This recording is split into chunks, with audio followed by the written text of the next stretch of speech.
আমার রোগী দেখতে যাবে, রোগী দেখতে পারবো না, এটা কেন? এটা কোন ধরনের আচরণ? আমার রোগী লাইফ সাপোর্টে আমি যেতে পারবো না দেখতে, এটা কোন ধরনের ভাই? রোগী থাকতো না, হ্যাঁ আপনার কমন সেন্স থাকতো না, হ্যাঁ আপনার কথা বলছেন, আপনি বাকি কথা বেশি, রোগী না আপনি কেন দিতে দিবেন না? এটা ভুয়া। যদি হয় ওই শোনেন, এই মেয়ে যদি হয় কোন কি হবে আপনার রোগী থাকলে না, যদি রোগী যদি হয় কি হবে কোন? হ্যাঁ আপনার কি হবে? বিচার নাহলে আমার বিচার হবে, যদি হ্যাঁ নাহলে ওনার বিচার হবে, না আমার বিচার হবে। আপনাকে অনুরোধ করে বললাম আমি, ওনারা উনি বার্গেনিং করে, স্যার কেউ বার্গেনিং করে নাই। আপনি যদি রোগী থাকে আপনি কার্ড দেখান, ছেড়ে দিব। মামা আপনার থেকে প্রথমে আশাবাদ থেকে আপনার সাথে গিজ দিয়েছে। আমি রিকোয়েস্ট করছি আপনাদের, আমরা রিকোয়েস্ট করব, বললাম ভাই আমার লাইফ সাপোর্ট রোগী আছে পিজিতে, রিকোয়েস্ট এখানে করবেন আমাদের নিরাপত্তার জন্য। আমি তো উচ্চিনগুলো করি আপনাদের সাথে নাকি? আমাদের আমি নিরাপত্তার বলছি জন্য। হ্যাঁ ভাই,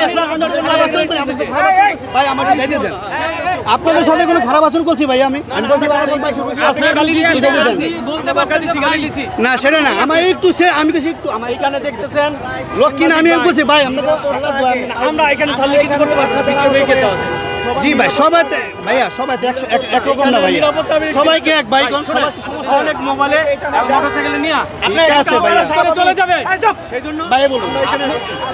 আসনের মধ্যে এক্সাম চলতেছে, আমি এখান থেকে বের হয়েছি, বলতেছি ভাই এটা স্যার আমি ওখান থেকে রিকোয়েস্ট করে যাব, কিন্তু তারা সেটা বসা দিচ্ছে না। আইডি কার্ড দেখার পরেও বড়ি কাছে এই যে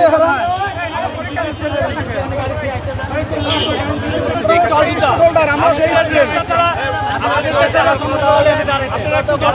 পরবর্তীতে রাষ্ট্রের সন্ত্রাসী হিসেবে আখ্যা দিব আমাদের। জুলাই ঘোষণাপত্র, জুলাই সনদ না হইলে তাহলে আপনি কিভাবে কাজ করবেন?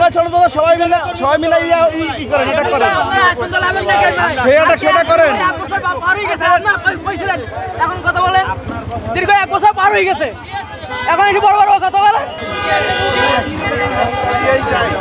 আমি ওই রাস্তা দিয়ে ঘুরে তারপর আসছি এই রাস্তায়, আমার ভার্সিটিতে একটাই রাস্তা এখন।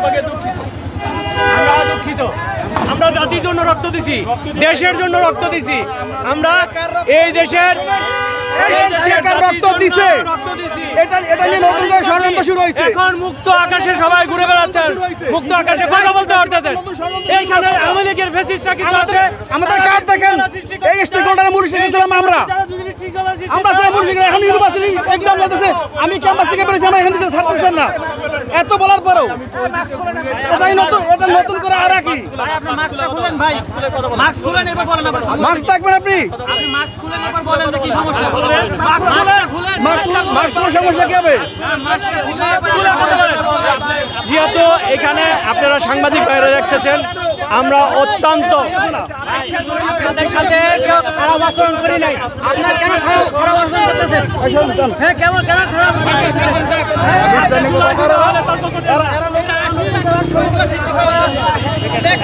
এখানে কিছু লোক উচ্ছৃঙ্খলা সৃষ্টি করতে আসতেছে, তাদের জন্য আমরা আইডেন্টিফাইড করতেছি, অলরেডি আইডেন্টিফাইড করে তাদেরকে আমরা নিজ দিতে ভালোভাবে বলে অন্যদিকে ডাইভার্ট করতেছি। আমরা তাদের জুলাই কার্ড সনদ চেক করছি, তাদের কোনো সংগঠনের সাথে জড়িত কিনা সেগুলো দেখছি, এবং তাদের নিরাপত্তা, আমাদের নিরাপত্তার জন্য আমরা এখানে বেস্ট নিয়ে দিচ্ছি।